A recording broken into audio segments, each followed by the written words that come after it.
آپ کو پتا ہے کہ جب بچے کی ولادت قریب ہوتی ہے تو شیطان پاس آ کے کھڑا ہو جاتا ہے کہ جو ہی سامنے آئے اس کو چھوں.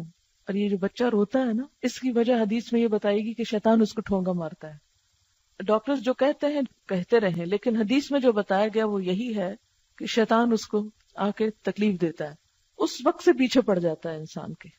اسی لیے والدہ کو جس کسی کی بھی ڈلیوری ہونی ان سب کو میں پہلے سے نصیحت کری کہ اس وقت کثرت سے آیت الکرسی پڑھیں تاکہ بھاگ جائے وہاں سے. اگر آپ اس حالت میں کنڈیشن میں نہ ہو پڑھنے کی تو جو آپ کے پاس کھڑے ان کو کہیں کہ پڑھیں.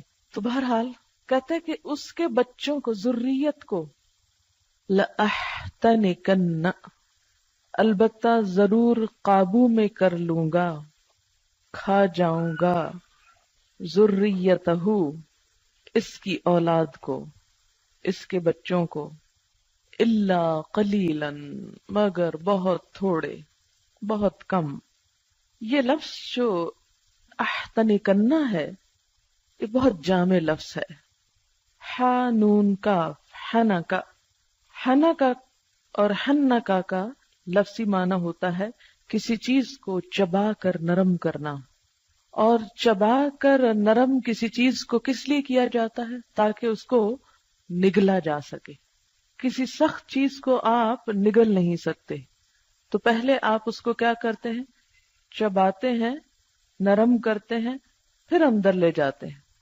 شیطان نے بھی کیا کہا کہ میں کیا کروں گا، اس کو کھا جاؤں گا.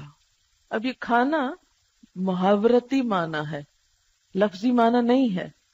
اسی طرح تحنیک کہتے ہیں نا گھٹی کو، گھٹی نہیں دیتے بچوں کو، اس کو تحنیک بولتے ہیں. اور پھر ہونے کا اور ہن کا سبھی بچے کو مہذب بنانا. احتناک ہوتا ہے کسی چیز کو پورے کا پورا لے لینا.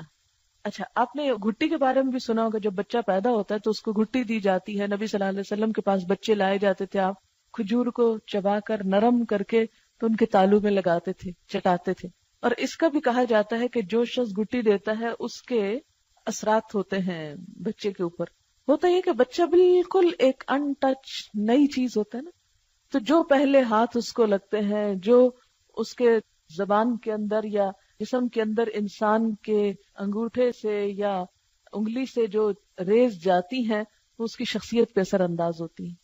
اسی لیے کہتے ہیں کہ نیک شخص سے ہمیشہ یا اچھے خصلت انسان سے پہلا ہاتھ لگوانا چاہیے تاکہ اچھائی جذب ہو انسان کے اندر. تو اس نے کیا کہا شیطان نے کہ میں اس کو گھٹی دے دوں گا، پیدا ہوتے ہی اپنے ہاتھ لگا دوں گا. یعنی یہ لفظی تفسیر ہے، اب لفظی پہ مت جائیں، یہ صرف میں اس کی گہرائی تک پہنچنے کے لیے آپ کو یہ بات کر رہی ہوں کہ اتنے تو شاید انتظار میں آپ کے ماں باپ بھی نہ تھے جتنا شیطان تھا. آپ کے ماں باپ نے کوئی پلاننگ نہیں کی ہوگی کہ بچہ آئے گا پہلے اس کے ساتھ کیا کریں گے ہم. کوئی نہیں سوچ کے رکھتا. یہ کپڑے ان کے بنانے خریدنے وہ شوق ہوتے ہیں لوگوں کو، وہ ڈھیروں ڈھیر مال اکٹھا کر لیتے ہیں.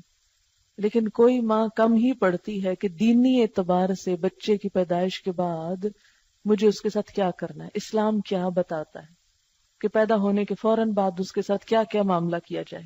ضرورت ہی نہیں، شیطان کے حوالے کیا ہوا ہے. اب آپ خود سوچیں کہ ہمارا دشمن اتنا ہوشیار ہے کہ وہ اپنے ساتھ ملانے کے لیے کھڑا ہے وہاں. پہلے اس کو میں لے لوں گا، میں اپنا بنا لوں گا. جاتا ہے کہاں؟ ہمیں ہے کسی کو اللہ کا بنانے یا اپنا اس لیے بنانے کی فکر کہ اس کو اللہ کی طرف لے چلنا ہے. ایک ایک پہ نظر رکھے ہوئے. فرمایا اگر مجھے مہلت مل گئی نا تو میں اپنے قابو میں کر لوں گا، اپنا بنا لوں گا.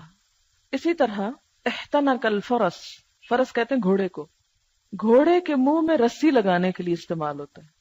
کبھی آپ ٹانگے پہ بیٹھے ہوں تو اس کی جو باگیں لگائی جاتی ہیں، یعنی لگام جو لگائی جاتی، یعنی میں اس کو لگام دوں گا. اچھا، جب لگام کسی چیز کی ہاتھ میں آ جائے، گھوڑے کی لگام جب گھوڑا چلانے والے کے ہاتھ میں آ جائے تو پھر کیا ہوتا ہے؟ وہ اس کو پوری طرح اپنے قابو میں کر لیتا ہے، پوری طرح اپنے قبضے میں کر لیتا ہے. جدھر چاہتا ہے اس کو موڑتا ہے، جدھر چاہتا ہے اسے جانے سے روک لیتا ہے.